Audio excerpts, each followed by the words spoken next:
c'est quelque chose d'important parce que c'est un concentré d'énormément, je dirais, de politique.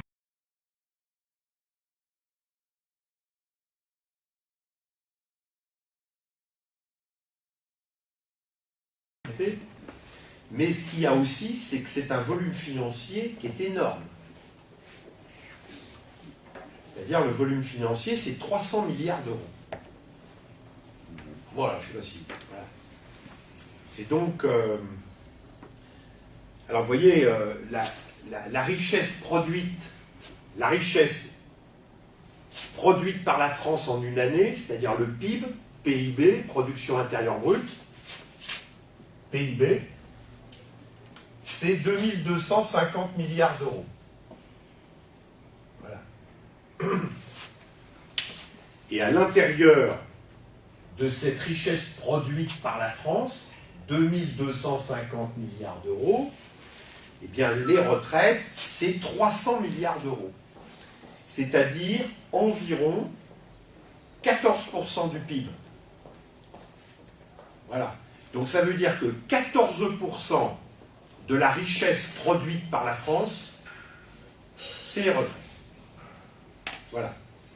Et il faut savoir que dans les années 50, c'était 5%. Donc c'est monté de 5 à 14% du PIB. Voilà. On reviendra là-dessus. C'est-à-dire que... Et la sécurité sociale, c'est 520 milliards d'euros. C'est des budgets extrêmement importants. C'est-à-dire que le budget des retraites, c'est presque aussi important que le budget de l'État. Tout ministère confondu. Vous voyez, c'est pour vous montrer l'importance financière. C'est pour ça que tous les gens sérieux s'intéressent beaucoup aux retraites. D'une part, les uns, parce qu'ils souhaitent avoir la retraite la plus forte possible, les autres, parce que bien sûr, moins il y a de retraite, plus il y a d'autres choses. Voilà. D'accord? Donc ça, c'est très, très important. Alors ça, c'est la première chose qu'il faut avoir en tête. La deuxième chose, et que vous n'aurez dans presque aucune autre conférence, c'est de démarrer par l'explication suivante, c'est pourquoi on touche aux retraites tous les 4, 5, 6 ans, il y a une nouvelle réforme des retraites. Il faut expliquer pourquoi. Parce qu'à chaque fois, ils nous disent, là on fait une réforme de retraite, c'est la dernière, parce que là on va sauver le système social qui va s'effondrer. Et donc, grâce à nous les gens qui sont au gouvernement, eh bien nous allons sauver le système social pour les salariés. Alors ils ont dit ça pour la réforme de 1993, ils ont dit ça pour la réforme qu'ils ont ratée en 1995 par les dirigeants, ils ont dit ça en 2003, ils ont dit ça en 2010, ils ont dit ça en 2013, etc., etc. Et ils recommencent à le dire pour la réforme de 2019. Et donc, ils disent, si on ne fait pas la réforme, eh bien, ça va s'effondrer. Et donc, pour expliquer pourquoi ça va s'effondrer, ils inventent un bobard. Ils inventent un bobard qui est le suivant. Et bien sûr, le problème, c'est que le bobard, eh ben, une partie du peuple est d'accord sur le bobard. Donc là, c'est ça qui est problématique. Vous voyez, je fais un petit détour dans le temps.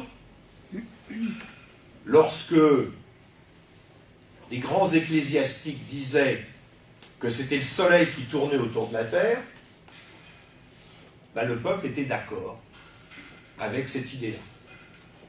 Tout simplement parce que le paysan, il voyait la terre immobile et il voyait le soleil tourner autour de la terre, autour de lui, et donc il disait, ben oui, les ecclésiastiques, ils disent la vérité. Bon, Maintenant, nous savons que tout ça n'est qu'illusion, et qu'en fait la Terre n'est pas immobile, et elle tourne autour du Soleil, et que c'est l'inverse. Et donc, ils ont dit la chose suivante. Mon bon monsieur, ma bonne dame,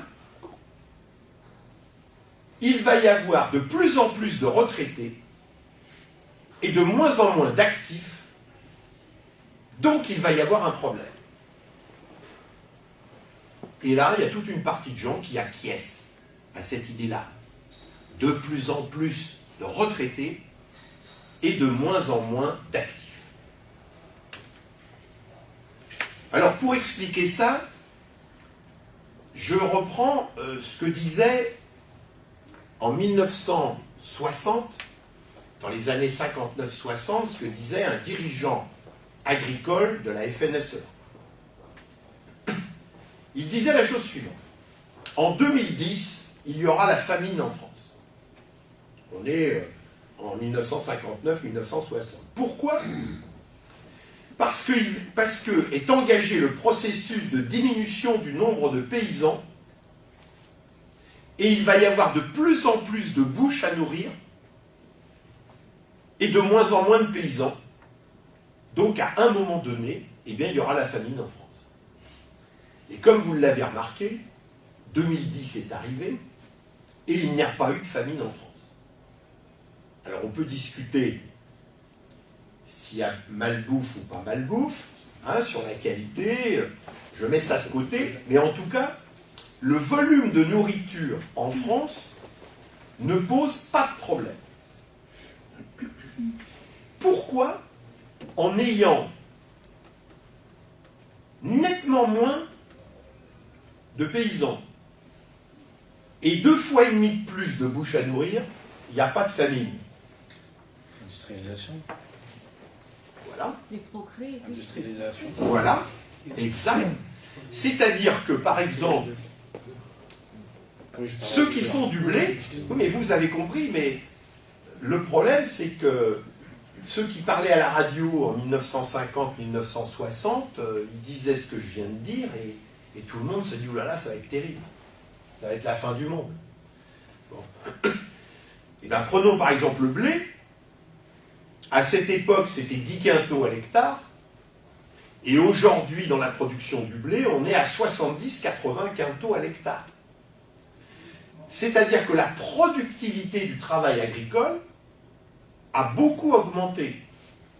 Et donc, pour faire, on peut augmenter la production de nourriture avec moins de paysans. On va revenir aux retraites.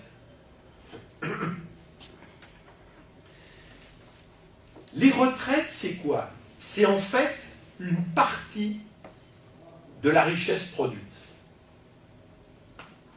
Voilà. Par exemple, vous voyez, en 1970, voilà la richesse produite en France. C'est-à-dire que ça fait 1000 milliards d'euros. Alors, il n'y avait pas d'euros, mais vous voyez que j'ai fait la correspondance. Ça, c'est dans les années 70. Aujourd'hui, c'est 2250 milliards. Ça veut dire que le cercle, aujourd'hui, il est comme ça. Donc, quand on est passé de là à là,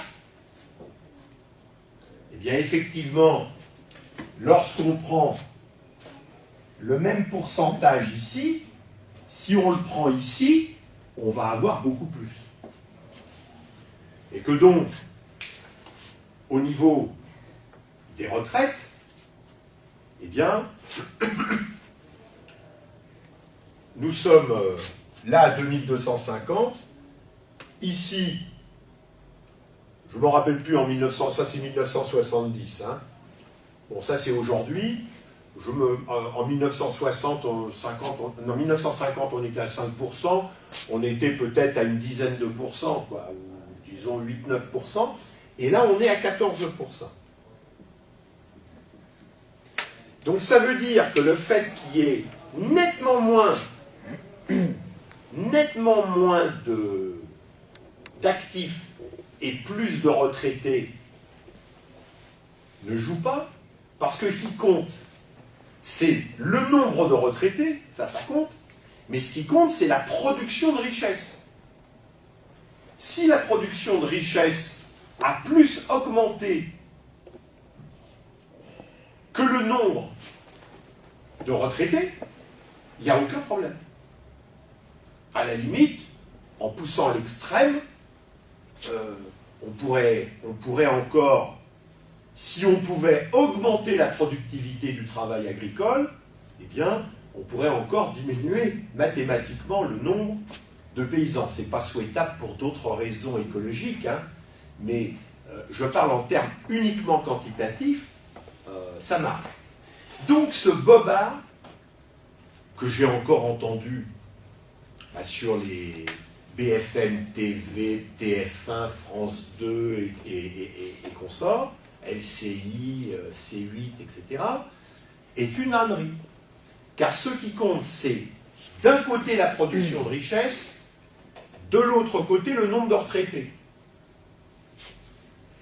Mais le nombre de personnes en activité ne compte pas tant que la productivité du travail augmente. Je vous signale également que la productivité du travail français est la plus forte du monde. Et ça, c'est pas moi qui le dis, c'est en fait les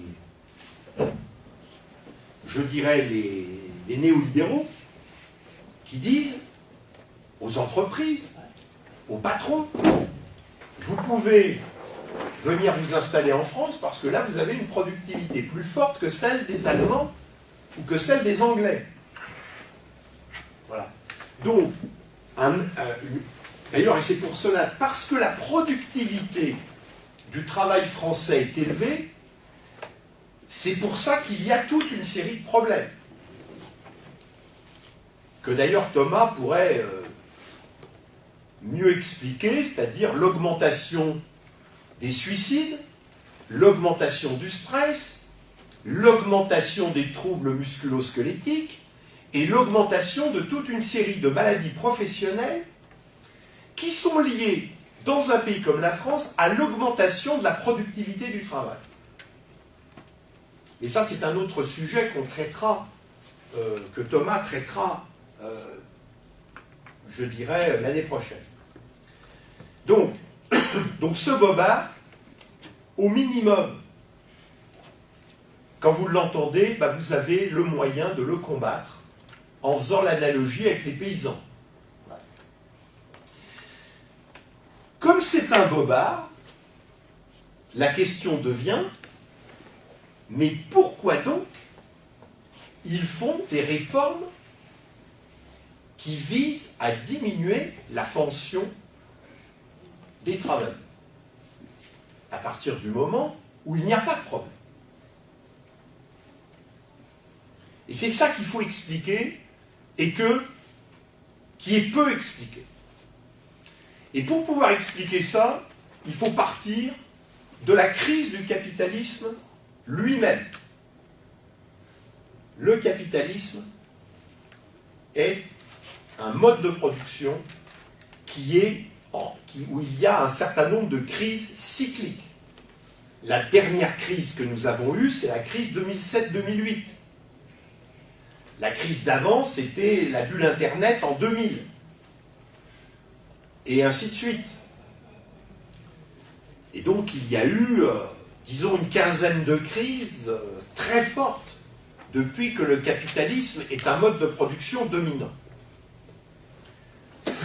Alors pour comprendre ça, et pourquoi donc on fait des réformes, je dirais, qui visent à baisser les retraites, comme par hasard, c'est en fait depuis peu.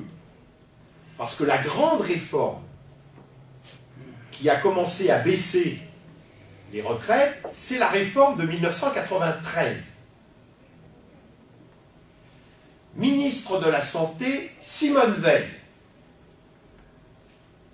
Premier ministre Balladur. Qu'est-ce que fait Simone Veil, celle qu'on a panthéonisée? Mais on ne l'a pas panthéonisée pour ça, on l'a panthéonisée pour une autre loi qui était plutôt positive, et on a caché cette loi qui était pour les travailleurs plutôt négative. Donc qu'est-ce qui s'est passé en 1993?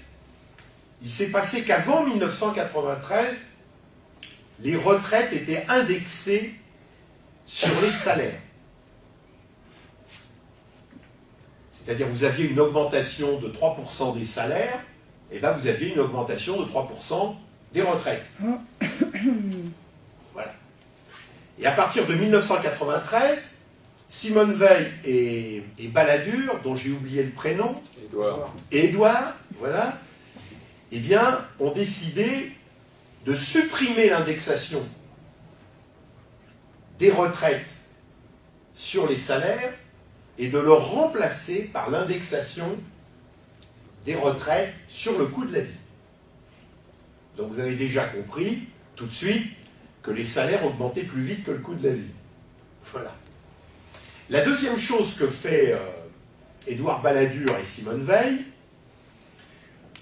c'est au lieu de calculer la retraite du secteur privé sur les 10 meilleures années, je parle pour le privé, mais c'est quand même la majorité du peuple, hein, le privé. Eh bien, au lieu de calculer sur les 10 meilleures années, en faisant une moyenne sur les 10 meilleures années, eh bien, on le calcule sur la moyenne des 25 meilleures années. Bon, là, c'est clair. Hein. Vous prenez vos 25 meilleures années et vous faites la moyenne, et bien, vous avez automatiquement une pension plus faible que si vous la calculez sur les 10 meilleures années. La somme de ces deux choses qui ont été faites en 1993 a entraîné, pour les gens de ma génération, un abaissement de la pension de retraite de 20 à 25% suivant les cas. Ça veut dire que sans la loi de 1993, j'aurais eu 20-25% de retraite en plus, et c'est la même chose pour tous ceux de ma génération, pour tous ceux qui sont aujourd'hui retraités. Voilà. Et puis bien sûr, alors bien évidemment, le problème des retraites, vous comprenez bien, quand il y a la loi, la baisse de la retraite, c'est pas tout de suite. Ça arrive 15 ans plus tard. Vous voyez? Donc, pourquoi c'est... Et alors ça, c'est très bien, parce que les jeunes disent « Voilà, mais moi, j'aurai pas de retraite, ou je ne sais pas quoi. » Alors que, justement, quand il y a une loi, c'est pour eux. C'est eux qui en pâtiront. Voilà. Et bien évidemment, toutes les contre-réformes qui ont suivi, c'était pour la même chose. Alors, il y a eu une tentative en 1995. Là, c'était une tentative faite par Juppé. Alors, Juppé, il a voulu aller très vite. C'était le Macron de l'époque. Et en fait, il a réussi à faire passer sa contre-réforme régressive sur la santé. Et sur la retraite, il a été obligé de reculer. Parce que là, il a attaqué les fonctionnaires et les régimes spéciaux. Mais il les a attaqués en même temps. Et là, des manifestations monstres, et les fonctionnaires et les régimes spéciaux ont fait reculer Juppé. Est arrivé Fillon derrière. Il a été plus astucieux sur le plan de la stratégie. Il a d'abord réformé la retraite des fonctionnaires en disant aux régimes spéciaux, vous, on ne vous touche pas. Et les régimes spéciaux, ils ont cru Fillon. Donc, ils ne se sont pas mobilisés. Les fonctionnaires sont mobilisés seuls et ils ont perdu. Et en 2008, le même Fillon dit bah maintenant il faut toucher les régimes spéciaux parce que c'est pas normal qu'on ait touché les fonctionnaires et pas les régimes spéciaux. Donc en 2008, la cause était entendue, la division entre les régimes spéciaux et les fonctionnaires, bon, a joué. Et ainsi de suite. Donc la question, c'est de voir pourquoi, systématiquement, ils veulent diminuer les pensions. Parce que là, ce que veut faire le président Macron en 2019, c'est de faire la même chose. C'est-à-dire de faire en sorte qu'on diminue les retraites dans une quinzaine d'années. Hein, tout ça se fera un peu progressivement. Mais pareil, d'un montant d'environ 20 à 25%. Alors, et là, ils disent, on va passer au système à points. Alors, qui dit système à points, bah dit, pour le secteur privé, au lieu de partir des 25 meilleures années, on va partir sur la moyenne générale sur toute la carrière. Et pour les fonctionnaires, qui aujourd'hui sont toujours sur des retraites calculées sur les 6 derniers mois, eh ben ils vont passer des 6 derniers mois à toute la carrière. Là, je ne vous fais pas de dessin. Voilà.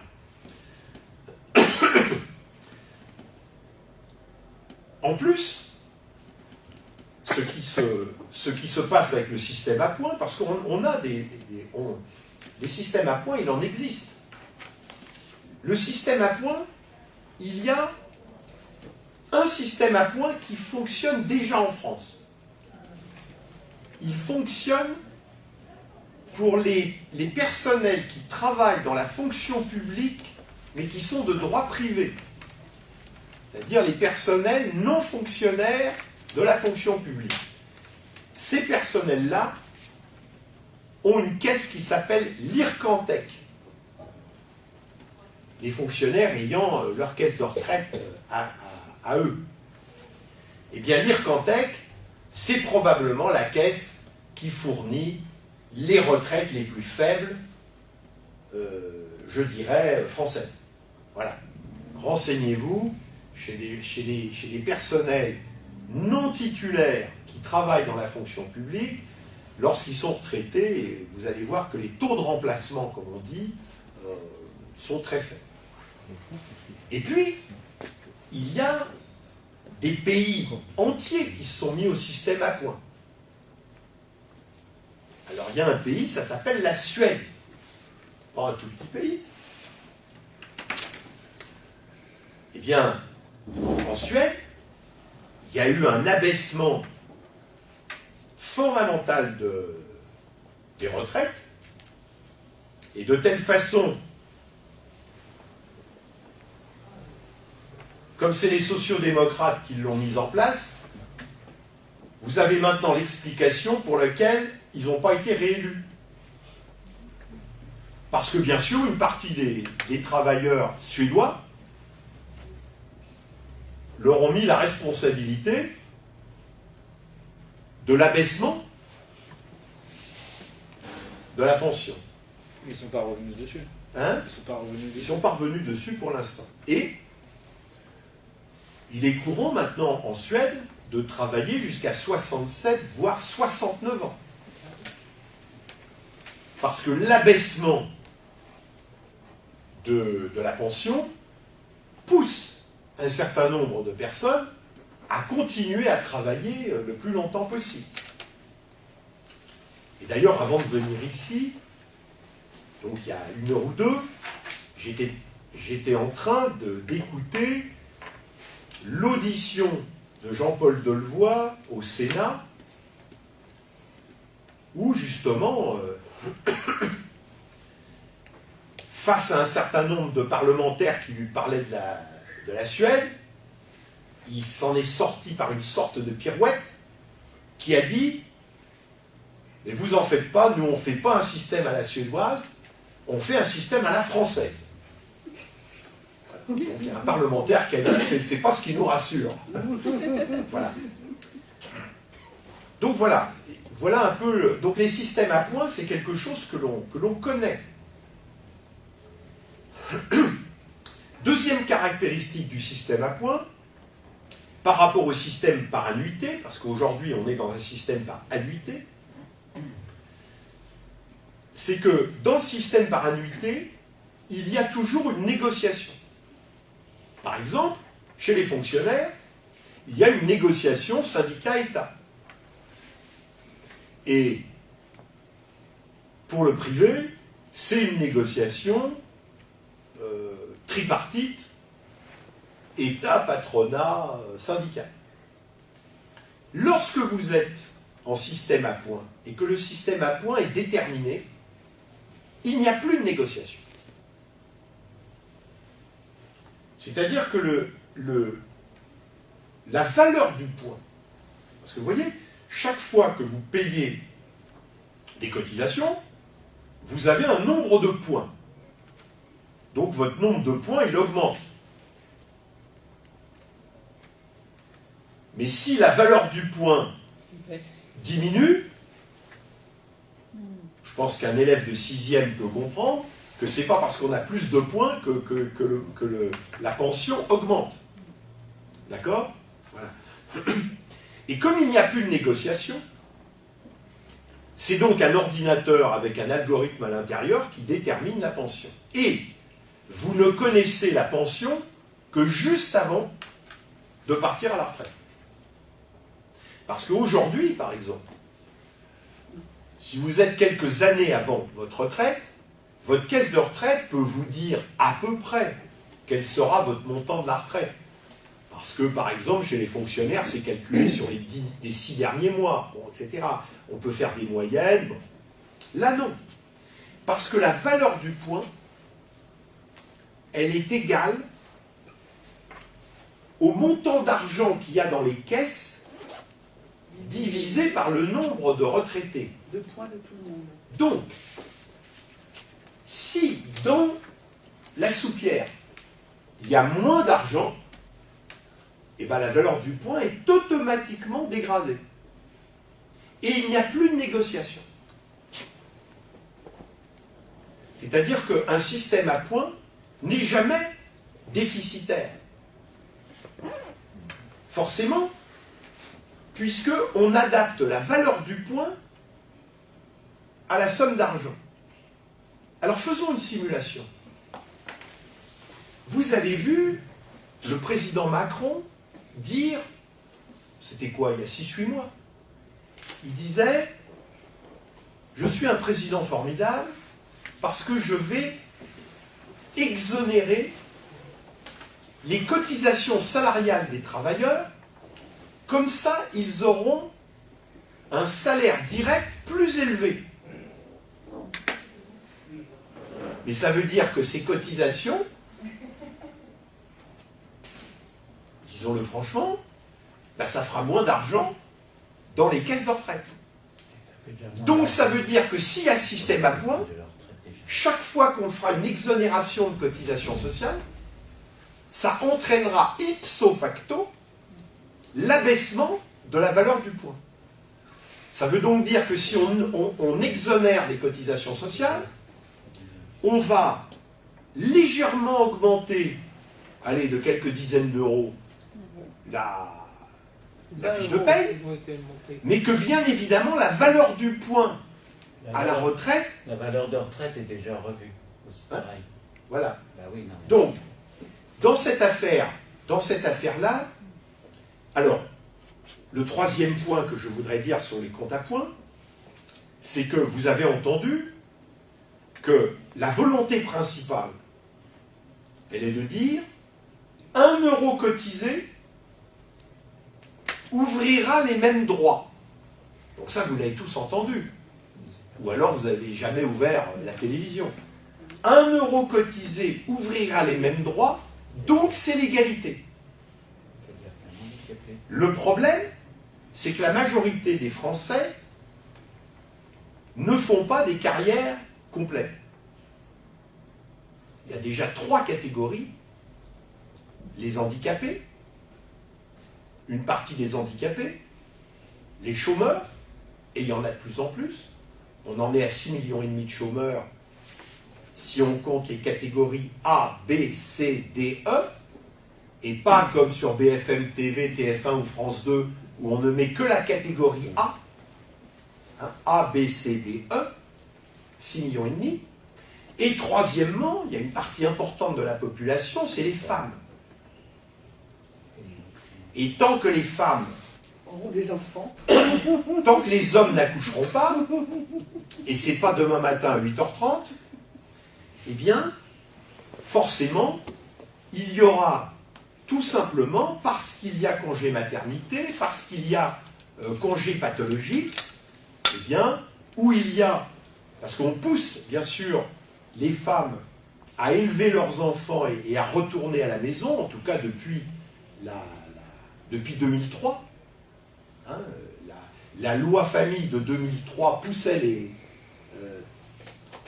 souhaitait, je dirais, que les femmes retournent à la maison avec une augmentation du PQ d'une allocation, qui s'appelait la PAGE, je ne veux pas rentrer dans le détail. Eh bien, une femme, la majorité des femmes, elles accouchent, congé pathologique, congé maternité, comment on appelle ça, certaines maladies des enfants qui sont un peu sur longue durée, et puis bien sûr, l'arrêt par exemple pour certaines femmes pendant 2-3 ans, notamment pour les enfants en bas âge à certains endroits, voilà, tous ces trucs-là, et bien là, ces femmes-là, eh bien, pendant ce temps-là, ne cotisent pas, d'accord? Et donc, quand on entend 1 euro, ça ouvre les mêmes droits, il devrait y avoir, je dirais, un sursaut de mobilisation des organisations féministes de sursaut. Il y a eu un certain nombre, par la négociation, il y a eu des modifications de loi qui ont diminué cet écart. Les principales, c'est la pension de reversion, et je vous signale que la pension de reversion, écoutez bien le montant de la pension de reversion, c'est 36 milliards d'euros. 36 milliards d'euros. Et que bien évidemment, 89% des personnes qui touchent la pension de reversion, ce sont des femmes. Et la deuxième chose importante pour les retraites des femmes, la MDA, c'est-à-dire la majoration de la durée d'assurance. C'est-à-dire qu'on donne des trimestres gratuits, enfin gratuits dans le sens où ça ne correspond pas à des cotisations versées, et qui sont liés au nombre d'enfants vivant à 16 ans. Et donc, un certain nombre de trimestres aux femmes qui ont des enfants. Alors donc, si elles sont 2 enfants, bah, ça fait 2 fois, donc ça fait 8 trimestres, hein, quand même, 8 trimestres par enfant. Et donc, si on ajoute la pension de reversion, si on ajoute la MDA, eh bien on a un écart,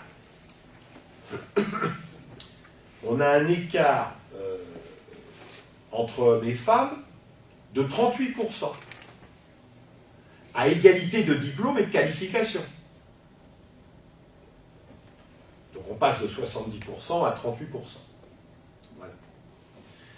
Alors que l'écart homme-femme en activité, à égalité de diplôme et de qualification, alors là il y a des désaccords sur les chiffres, disons entre 19 et 25%. Ça dépend comment on compte et on ne va pas le départager ici. Donc il y a déjà, vous voyez, que l'écart à égalité de diplôme et de qualification entre hommes et femmes eh bien, est déjà important en activité, et alors il augmente de façon phénoménale lorsqu'on est à la retraite. 1 euro cotisé ouvre les mêmes droits. Et alors, ça y est, là, le mouvement syndical s'est un peu ému, la CGT a fait des tracts là-dessus, les autres organisations syndicales, quand même 36 milliards, c'est quelque chose d'important. Et alors, que vient de dire Jean-Paul Delevoye au Sénat? Il vient de dire que, enfin, je crois il y a une semaine, 10 jours, il vient de dire que oui, mais comme on va faire un système à la française, on va apporter des améliorations à ça. Alors, les améliorations, c'est ce qu'il appelle le contrat conjugal. C'est ça. Tu vas devoir donner des points à ta femme. Voilà, c'est ça, absolument. C'est tout à fait ça. C'est-à-dire, par contrat, Oui, oui. un homme qui gagne plus que sa femme pourra, par contrat, enlever des points à lui et les mettre à sa femme en dehors de la pension de réversion. Et la deuxième chose qu'il a dite, et là, bon, comme ça y est, tout le monde est un peu en émoi là-dessus, immédiatement les calculs ont été faits, c'est qu'en fait, ce qu'il veut faire, c'est d'assurer au conjoint qui gagne le moins de ne pas avoir moins que 50% des deux salaires. Alors je vais vous expliquer ce que c'est. Je prends par exemple un exemple. Alors attendez, bougez pas, je vais enlever tout ça. Je prends par exemple un exemple, c'est-à-dire, par exemple, un homme gagne 2000 € par mois et sa femme gagne 1000 €. Donc, il y a beaucoup de personnes qui gagnent en dessous du SMIC. C'est-à-dire, le problème, c'est que il faut voir la réalité. C'est que plusieurs millions de travailleurs gagnent en dessous du SMIC, pour différentes raisons. Parce qu'ils sont précaires, parce qu'ils sont en temps partiel, parce que. Hein, voilà. Donc, par exemple 2000, mais là, je peux mettre 4000 et je peux doubler par 2. Hein. Et puis, 1000. Alors aujourd'hui, la pension de réversion, on suppose que le mec, il meurt avant, parce que c'est statistique. Bon, voilà. Et donc, pendant la période où la nana vit et que le mec, il est mort, eh bien, la pension de réversion aujourd'hui, elle touche 1000 plus la moitié de 2000. Là, un enfant de 6e peut facilement calculer qu'elle va avoir 2000 € de retraite. Grâce à la grande idée de Delevoye, on va faire 2000 plus 1000, ça fait 3000, divisé par 2, ça fait 1500. Elle gagnait 1000, et bien elle aura 1500. Et ça, c'est parce que Delevoye, parce que Delevoye-Macron, c'est des gens sympas, parce qu'elle va augmenter. Elle aura plus. Mais elle aura moins avec la pension de réversion. Voilà. Et ça, il l'a annoncé il y a 10 jours. Donc là, bien sûr, tout le monde a calculé ce genre de truc. Alors, le problème, c'est que vous pouvez, bien évidemment, au lieu de prendre 2000, 1000, vous prenez 4000, 2000, enfin bon, vous voyez la chose. Donc, leur idée, c'est bien de diminuer la pension. Voilà. Et ça, maintenant sur... parce que sinon, la réalité, c'est qu'il n'y a pas besoin de la réforme à points. La réforme à points, c'est un habillage. Et donc maintenant, il faut quand même dire, oui, d'accord, mais vous dites, pourquoi ils font ça? Est-ce que vraiment ils veulent se mettre en difficulté? Ou est-ce qu'ils sont méchants? Non, ils ne sont pas méchants. Parce que vous pouvez remplacer Sarkozy, vous pouvez le remplacer par Hollande, et vous pouvez remplacer Hollande par Macron, c'est le même système, ça produira l'obligation de faire ces politiques d'austérité, et maintenant il faut dire pourquoi. Alors maintenant on va faire un peu d'économie.